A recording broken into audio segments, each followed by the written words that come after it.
Hello good morning. ഇന്നത്തെ വീഡിയോയിലേക്ക് എല്ലാവർക്കും സ്വാഗതം. അപ്പോൾ ഇന്നതാ രാവിലെ നേരത്തെ എഴുന്നേറ്റുണ്ട് കേട്ടോ. നേരത്തെ എഴുന്നേറ്റ് കഴിഞ്ഞാൽ തന്നെ ഒരു എനർജിയാണല്ലേ.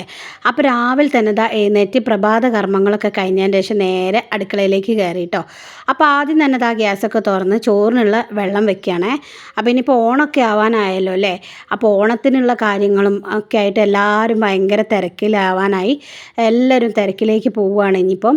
അപ്പം ഞാനിതാ വേഗം തന്നെ ഒരു ഗ്യാസും കൂടി അവിടെ നിറച്ച് വെച്ചിട്ടുണ്ട് കേട്ടോ. നമുക്ക് ഓണത്തിന് ഗ്യാസൊക്കെ തീർന്നു കഴിഞ്ഞാൽ ഭയങ്കര ബുദ്ധിമുട്ടല്ലേ. അങ്ങനെ ചോറിനൊക്കെ ഉള്ള വെള്ളമൊക്കെ വെച്ചിട്ട് ഞാനിത് അരിയൊക്കെ കഴുകി ഇട്ട് കൊടുക്കുന്നുണ്ട്. പിന്നെ അത് കഴിഞ്ഞതിൻ്റെ ശേഷം ഇന്നിപ്പോൾ നമുക്ക് നീർദോശയാണ്. അപ്പോൾ അതിനുള്ള പച്ചരി അരച്ചെടുക്കുകയാണ്. ഞാൻ പച്ചരിയും ചോറും മാത്രം ചേർത്തിട്ടാണ് ഇട്ട് അരയ്ക്കുക. പിന്നെ കുറച്ച് ഉപ്പിടും. അത് കഴിഞ്ഞതിൻ്റെ ശേഷം പിന്നെ നീർദോശയ്ക്കുള്ള മാവ് അവിടെ അരച്ച് വെച്ചിട്ടുണ്ട്. ഞാൻ കുറച്ച് ചിയ സീഡ് ചൂടുവെള്ളത്തിലൊന്ന് ഉണ്ടാക്കി വെച്ചിന്, അതൊന്ന് ഉണ്ടാക്കി കുടിക്കുകയാണ്. അപ്പോൾ ഇങ്ങനെ സിറ്റ് ഔട്ടിൽ ഇരുന്ന് ഇങ്ങനെ കുടിക്കാൻ നല്ലൊരു സുഖാട്ടോ.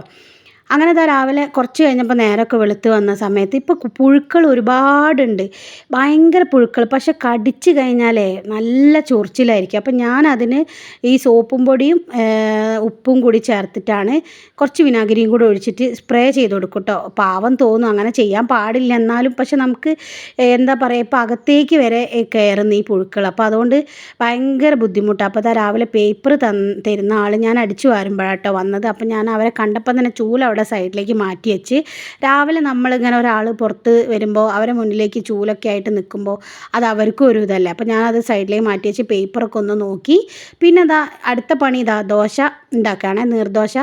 ഈ ചട്ടിയിൽ ഉണ്ടാക്കുമ്പോൾ എനിക്ക് ഭയങ്കര പേടിയാണ് കേട്ടോ, ഉണ്ടാക്കാൻ പറ്റുമോ. ഞാൻ ഇതുവരെ ഇതിലുണ്ടാക്കിയിട്ട് ശരിയായിട്ടില്ല. അങ്ങനെ ഇത് ഞാൻ മയക്കി എടുത്തതിൻ്റെ ശേഷം ഇന്നാണ് കേട്ടോ ഉണ്ടാക്കുന്നത്.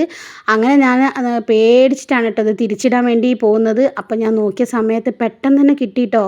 ഒന്നും ഒരു പിടുത്തം ഒന്നുമില്ല, പെട്ടെന്ന് തന്നെ വേഗം തന്നെ നല്ലോണം തിരിച്ചിടാൻ പറ്റിയിട്ടോ. അപ്പം ഇത് ഞാൻ ആദ്യം ബ്രഷ് കൊണ്ട് ഇങ്ങനെ തുടയ്ക്കൽ, എണ്ണ തുടയ്ക്കൽ. പക്ഷേ ഇപ്പം ഞാനിങ്ങനെ ഒരു തുണി വെച്ചിട്ട് നന്നായിട്ട് തുടയ്ക്കുന്ന സമയത്ത് അതിൽ പിടിക്കൊന്നുമില്ല കേട്ടോ. അങ്ങനെയാണ് ഞാൻ ഇപ്പോൾ ചെയ്ത് മയക്കിയത്. അല്ലാണ്ട് വേറെ പ്രത്യേകിച്ച് ഒന്നും ഞാൻ ഇട്ട് കൊടുത്തില്ല. എണ്ണ തുടച്ച് ഞാൻ മയക്കിയെടുത്താണ്.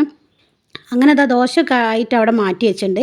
ഇനിയിപ്പോൾ ഞാൻ അതിലേക്ക് ഗ്രീൻ പീസ് കറിയാണ് ഉണ്ടാക്കുന്നത്. ഗ്രീൻ പീസും ഉള്ളി ഉരുളക്കിഴങ്ങും ഒക്കെ കുക്കറിലിട്ട് വേവിച്ചിട്ട് മുളകും മഞ്ഞൾപ്പൊടിയൊക്കെ വേറൊരു പാത്രത്തിൽ മൂപ്പിച്ചെടുത്തിട്ട് അതിലേക്ക് കറി അങ്ങോട്ട് ഒഴിച്ചു കൊടുക്കുകയാണ്. അപ്പം ഇതിൽ തേങ്ങ അരയ്ക്കേണ്ട ആവശ്യമൊന്നുമില്ല. പിന്നെ ചെമ്മീനൊന്ന് ഫ്രൈ ആക്കി എടുക്കുന്നുണ്ട്. അപ്പോഴേക്ക് രാവിലത്തെ തിരക്കല്ലേ. അപ്പോൾ ശ്രീമോൾക്ക് സ്കൂളിലൊക്കെ പോകാനായിട്ടുണ്ട്. ഞാൻ എപ്പോഴും എല്ലാവരോടും പറയും ചെരുപ്പ് ഇങ്ങനെ പുറത്തിടരുത് എന്ന്. എല്ലാവരും രാവിലെ പോകുമ്പോൾ ഓരോരുത്തർക്കുള്ള മുറ്റത്തേക്ക് പോകുമ്പോൾ ബ്രഷ് ചെയ്യാൻ പോകുമ്പോൾ ഒക്കെ ഉള്ളത് ഇട്ടിട്ട് അവിടെ ഇട്ടിട്ട് പോകും. പിന്നെ എൻ്റെ ഡ്യൂട്ടിയാണ് ഇതൊക്കെ എടുത്തേക്കൽ. അങ്ങനെ ഇതൊക്കെ കഴിഞ്ഞതിൻ്റെ ശേഷം ഞാനും രാവിലത്തെ ബ്രേക്ക്ഫാസ്റ്റും കാര്യങ്ങളൊക്കെ കഴിഞ്ഞ് കൊണ്ടുപോകാനുള്ള ഫുഡൊക്കെ എടുത്ത് വെച്ച് പോവാട്ടോ ജോലിക്ക്. അങ്ങനെ ജോലിക്കൊക്കെ പോയിട്ട് പിന്നെ വൈകുന്നേരം ഒരു 5 മണിക്കാണ് ജോലി കഴിയുക. അത് കഴിഞ്ഞിട്ടാണ് പിന്നെ ഞാൻ വരിക കേട്ടോ. അപ്പോൾ ഇപ്പം ഞാൻ കുറച്ചൊന്ന് ഡയറ്റൊക്കെ നോക്കുന്നുണ്ട്, കാരണം നല്ല തടി കൂടിയിട്ടുണ്ട്. അപ്പോൾ ഞാൻ പോയി വന്നതിൻ്റെ ശേഷം അച്ഛനുള്ള ചായയൊക്കെ ഉണ്ടാക്കുകയാണ്. പിന്നെ ഞാനും അച്ഛനും ചായ കുടിക്കും കേട്ടോ വൈകുന്നേരം വന്നാൽ. അത് കഴിഞ്ഞിട്ട് ചായ കുടി കഴിഞ്ഞതിൻ്റെ ശേഷം ഇന്ന് ബിസ്ക്കറ്റായിരുന്നു ചായക്ക്. അപ്പോൾ കഴിഞ്ഞതിൻ്റെ ശേഷം കുറച്ച് പാസ്ത ഉണ്ട്. അപ്പോൾ രാത്രിക്കുള്ള ഫുഡ് ഇന്ന് ഇതാക്കാമെന്ന് വിചാരിച്ച് അങ്ങനെ കുറച്ച് ചിക്കൻ എപ്പോൾ വാങ്ങുമ്പോൾ ഞാൻ കുറച്ച് അവിടെ മാറ്റി വയ്ക്കുക. ആ ചിക്കൻ ഒന്ന് ഫ്രൈ ആക്കാൻ വെച്ചിട്ടുണ്ട്. 2 മുട്ട അച്ഛന് വേണ്ടിയിട്ട് പുഴുങ്ങാൻ വെച്ചിട്ടുണ്ട് കേട്ടോ. അച്ഛൻ രാത്രി അങ്ങനെ ഒന്നും കഴിക്കാത്തതുകൊണ്ട് പിന്നെ ഞാൻ മുട്ട പുഴുങ്ങിയതാണ് ഇന്ന് ഉണ്ടാക്കി കൊടുക്കുന്നത്.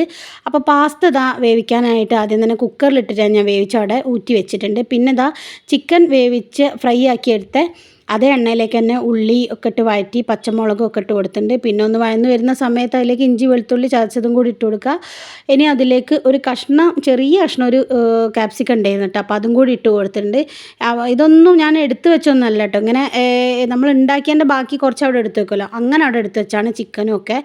അങ്ങനെ ചിക്കനൊക്കെ ഒന്ന് ഞാൻ പിച്ചി ഇട്ടിട്ടുണ്ട്. കുറച്ച് സോസും ഒക്കെ ഒഴിച്ച് കൊടുത്തിട്ട് ഒന്നത് നന്നായിട്ട് തന്നെ ഒന്ന് വഴറ്റിയെടുത്തതിൻ്റെ ശേഷം ഒന്ന് അടച്ച് വെച്ച് വേവിക്കുക. എന്നിട്ട് അതിലേക്ക് നമ്മൾ വേവിച്ച് വെച്ച ഈ ഒരു പാസ്ത ഇട്ട് കൊടുക്കട്ടെ. അപ്പോൾ പാസ്ത ഞാൻ ഉപ്പും വെളിച്ചെണ്ണയും കൂടി ഇട്ടിട്ട് കുക്കറിൽ വേവിച്ചെടുത്താണ്. എന്നിട്ട് ഇതെല്ലാം കൂടെ ഒന്ന് നന്നായിട്ടൊന്ന് മിക്സ് ചെയ്തെടുക്കുക. എന്നിട്ട് ഇതിലേക്ക് നമുക്ക് കുരുമുളക് പൊടിയും ഗരം മസാലപ്പൊടിയും കൂടി ഇട്ട് കൊടുക്കാം കേട്ടോ. എന്നിട്ട് അതൊന്ന് അടച്ച് വെച്ച് കഴിഞ്ഞാൽ കുറച്ച് സമയം അങ്ങനെ ലോ ഫ്ലെയിമിൽ ഇട്ട് കൊടുക്കട്ടോ. അപ്പോൾ ആ ചിക്കൻ്റെ ഫ്ലേവറൊക്കെ ഈ പാസ്തയിലേക്ക് പിടിച്ച് നല്ലൊരു ടേസ്റ്റ് ഉണ്ടാവേ. അങ്ങനെ പിന്നെ കയ്യിൽ കുറച്ച് മല്ലിയിലയും കൂടി ഉള്ളു, അപ്പോൾ അതും കൂടി ഇട്ടുണ്ട്. അപ്പോൾ ഇനിയിപ്പോൾ രാത്രിത്തെ ഫുഡൊക്കെ കഴിക്കുകയാണ്. ഇപ്പോൾ ഇന്നത്തെ ഈ ഒരു വീഡിയോ ഇത്രയേ ഉള്ളൂ കേട്ടോ. അപ്പോൾ നമുക്ക് മറ്റൊരു വീഡിയോ ആയിട്ട് വീണ്ടും കാണാം. വീഡിയോ കണ്ട് ഇഷ്ടപ്പെടുകയാണെങ്കിൽ ചാനൽ സബ്സ്ക്രൈബ് ചെയ്ത് ലൈക്ക് ചെയ്ത് സപ്പോർട്ട് ചെയ്യണേ.